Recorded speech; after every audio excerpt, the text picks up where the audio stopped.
اور اس پیاس کی شدت کی وجہ سے حضرت حاجرہ کو صفا و مروہ کی طرف دوڑی، وہاں بھی کہیں پانی نظر نہیں آیا۔ اسی طرح پانی کے لیے صفا سے مروہ اور مروہ سے صفا پر 7 مرتبہ دوڑیں لگائیں، لیکن پانی نہیں ملا۔ پھر تو بہت ہی حیران ہوئی، اور یہ دوڑنا صفا و مروہ کا 7 دفعہ اہل سنت اور جماعت کے مذہب حاجیوں پر قیامت تک سنت حاجرہ جاری رہے گی، اور ہر حاجی اسی طرح 7 مرتبہ دونوں پہاڑوں پر دوڑتے ہیں۔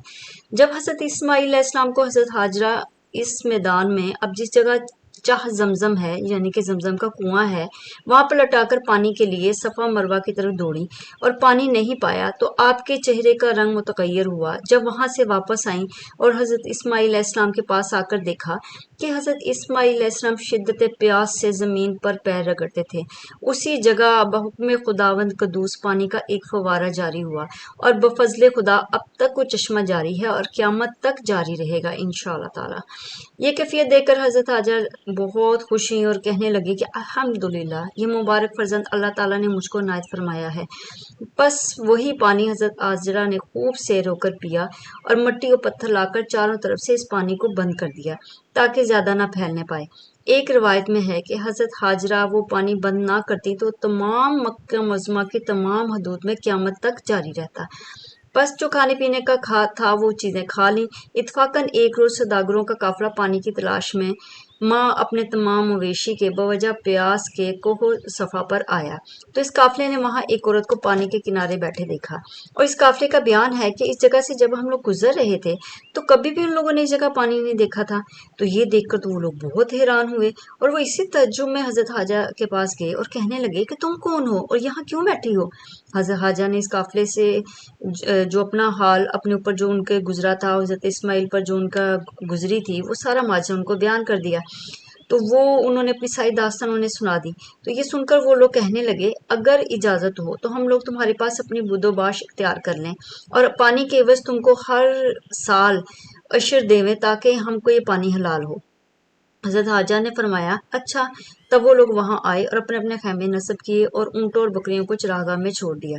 بہت دنوں تک وہ لوگ وہیں رہے۔ اس عرصے میں حضرت اسماعیل علیہ السلام بالغ ہوئے اور حضرت حاجرہ ابریشم بن کر اپنی گزر اوقات کیا کرتی تھیں۔ اسی طرح ایک مدت گزر گئی۔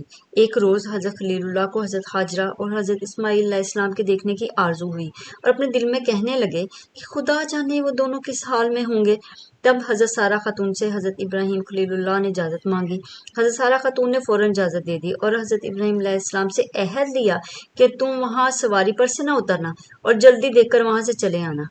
یہ عہد کر کے حضرت ابراہیم علیہ السلام نے بیت المقدس سے نکل کر بیابان کی راہ لی۔ جب مکہ میں پہنچے تو وہاں قوم عرب کو دیکھا کہ اونٹنی بکری چراتے ہیں، اونٹ ہیں وہاں پہ، اور کسی کو دیکھا کہ بیٹھے اور کوئی چلتا پھرتا ہے، اور حضرت ابراہیم علیہ السلام کو کسی نے نہ پہچانا، مگر حضرت حاجرہ دور سے دیکھ کر بغرض استقبال آگے بڑھی، ان کو نہایت ہی احترام کے ساتھ اپنی رہائش کی جگہ پر لائیں۔ لیکن حضرت ابراہیم علیہ السلام نے اپنے عہد کا خیال کر کے کہ اونٹ پر سے زمین پر پاؤں نہ رکھنا، جیسا کہ حضرت سارہ نے انہیں کہا تھا، تو جب انہیں اپنے اس عہد کا خیال تھا تو انہوں نے اس پر پورا عمل کرنے کی کوشش کی۔ حضرت حاجرہ علیہ السلام نے اسماعیل علیہ السلام کو بلا کر کہا دیکھو یہ تمہارے والد آئے ہیں۔ حضرت اسماعیل علیہ السلام نے اپنے باپ کو دیکھا تو وہ بہت زیادہ خوش ہوئے، اور اس وقت حضرت اسماعیل علیہ السلام کچھ بڑے ہو گئے تھے۔ حضرت حاجرہ نے حضرت ابراہیم علیہ السلام سے بہت زیادہ اصرار کیا اور کہا کہ آپ سواری سے تو اتریے تاکہ آپ کے ہاتھ پاؤں دھلوا دوں۔ تب حضرت ابراہیم علیہ السلام نے کہا چلتے وقت سارہ خاتون نے مجھ سے وعدہ لیا ہے کہ میں اپنی سواری سے نہ اتروں۔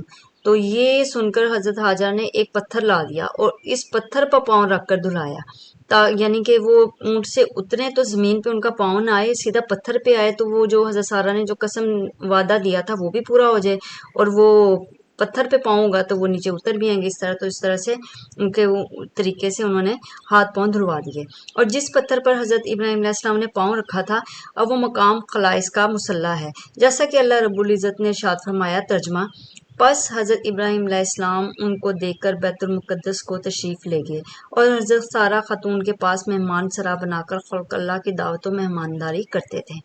تو یہ جی اب حضرت ابراہیم علیہ السلام کے بارے میں جو تھا یہ بیان تو میرا یہاں پہ ختم ہوتا ہے۔ تو اب نیکسٹ جو ہوگا وہ ہے حضرت اسماعیل علیہ السلام کا۔